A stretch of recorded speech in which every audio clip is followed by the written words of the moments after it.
Benvenuti tifosi del Napoli. Ecco le ultime novità dal nostro club preferito. Altro Nates, vi chiedo di mettere mi piace a questo video e di iscrivervi così potrete rimanere sempre aggiornati sulle ultime novità del Napoli Forza Napoli.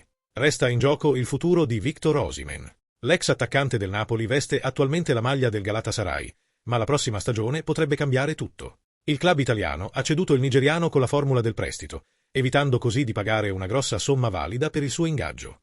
L'avventura di Osimhen in Turchia è iniziata nel migliore dei modi, basti pensare alla calorosa accoglienza riservata al giocatore. Quest'ultimo si è dimostrato molto entusiasta della trattativa, dimostrando anche sul campo tutte le sue qualità. In questo senso l'azienda turca sta già lavorando all'acquisto definitivo.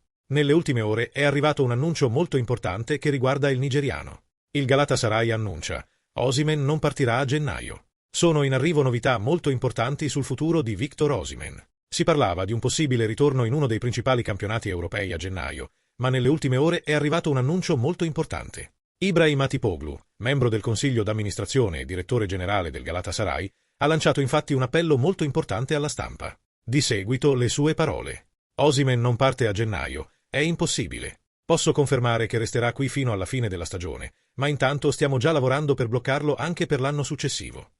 Le parole del tecnico turco suonano come una vera dimostrazione d'amore per il giocatore. Il club turco crede ciecamente nelle qualità dell'ex giocatore del Napoli, motivo per cui sarebbe disposto a investire una cifra importante. Naturalmente, prima di concludere le operazioni relative al trasferimento definitivo, bisognerà soddisfare le richieste di Aurelio De Laurentiis. Quest'ultimo ha ridotto sensibilmente la clausola rescissoria contrattuale, ma non sembra pronto ad ulteriori sconti. Naturalmente molto dipenderà anche dai desideri del giocatore. Quest'ultimo sembra essersi adattato molto bene al Turchia e le sue prestazioni in campo ne sono la prova.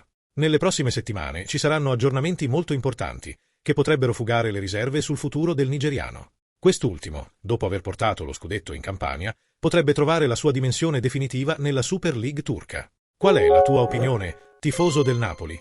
Pensi che Osimhen debba restare in Turchia oppure no? Lascia il tuo commento sul video e iscriviti al canale Forza Napoli.